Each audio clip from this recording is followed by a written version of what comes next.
नमस्कार, मी वर्षा तुम्हा सर्वांचं मनापासून स्वागत करते। आज मी डोसे आणि त्यासोबत खाल्ली जाणारी चटणी बनवून दाखवते, ओल्या नारळाची चटणी। तर इथे पहा, मी हे बॅटर तयार करून घेतलेलं आहे।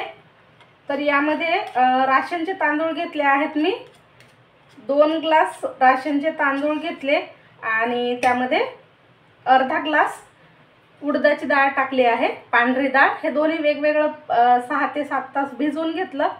यामध्ये 1 चम्मच मेथी टाकली होती आणि अर्धी वाटी पोहे टाकले होते। नंतर हे वाटून छान रात्रभरासाठी फर्मेंट होण्यासाठी ठेवलं होतं। तर तुम्ही इथे पाहू शकता, मस्त असं हे फुलून तयार झालेलं आहे।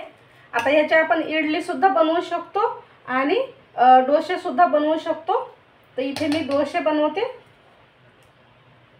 थोडंसं पाणी टाकते कारण हे थोडं घट्ट दिसत आहे।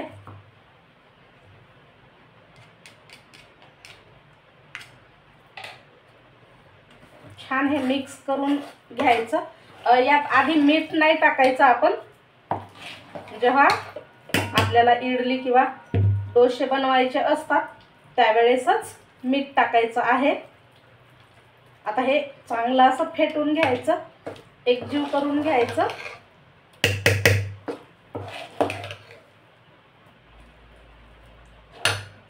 आता मी हे दुसऱ्या एका भांड्यामध्ये काढून घेते थोडंसं आणि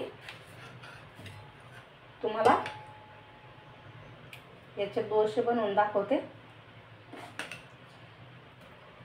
तर एवढं नंतर घेते। आता या बॅटर मध्ये आपण मीठ टाकून घेऊ।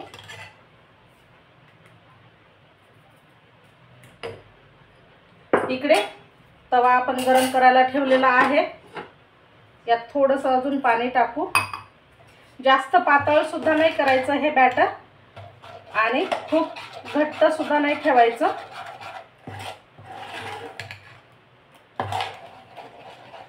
मीठ टाकलं की छान फिरून घ्यायचं, एकजीव करून घ्यायचं। अशा पद्धतीने हे पहा, अगदी असं मस्त बॅटर तयार झालं आहे। तवा सुद्धा गरम झालाय। या तव्यावरनं आपण थोडंसं तेल लावून घेणार आहोत। सुरुवातीलाच तेल लावून घ्यावं लागते, नंतर तेल गरज नाही राहत तेलाची, म्हणजे तेल लावायची गरज राहत नाही। आता थोडासा तवा गरम झालाय की आपण हे एक पळी बॅटर या तव्यावरती टाकून घ्यायचं आणि छान पातळ, म्हणजे असा जसा पाहिजे आपल्याला तसा डोसा तयार करून घ्यायचा आहे।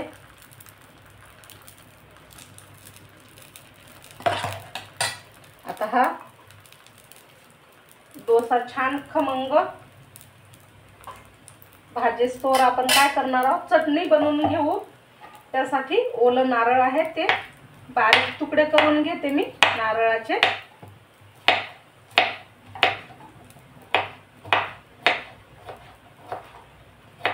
अप्रतिम अशी ही चटणी लागते डोशासोबत।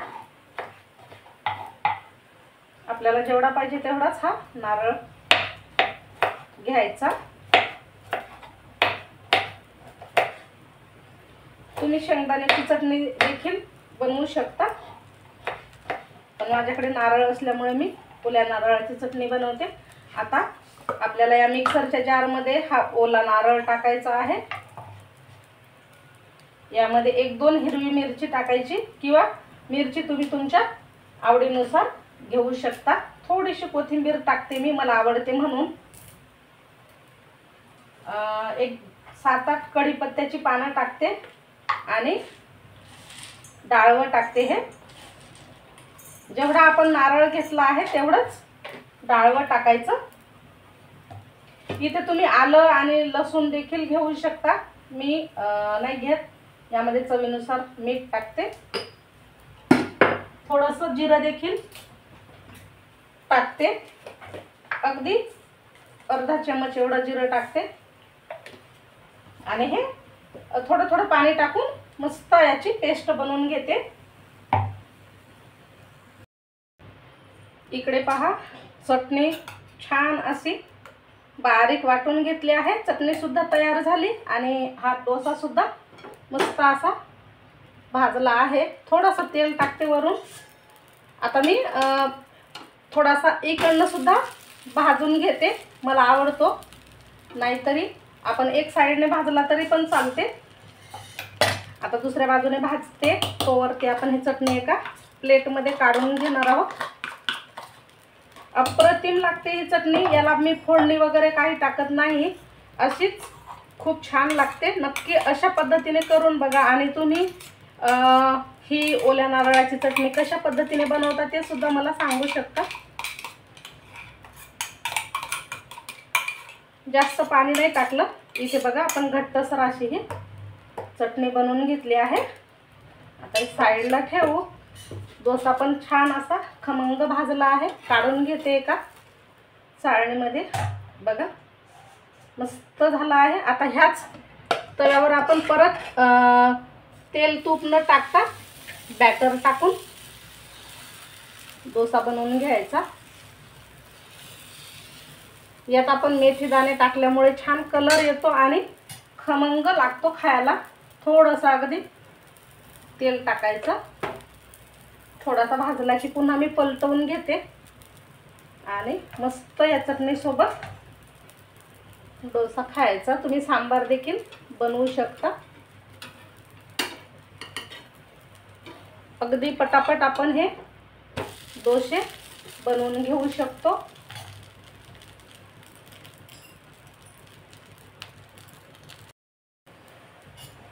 तर मस्त असे हे डोसे तयार झाले आहेत। तुम्ही इथे पाहू शकता, खूप छान असा कलर आलेला आहे याला आणि मस्त खायला सुद्धा खूप छान लागतात।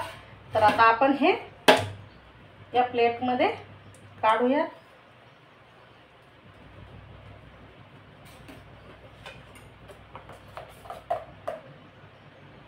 चटणी टाकू, मस्त लागते ही चटणी खायला। नक्कीच करून बघा अशा पद्धतीने।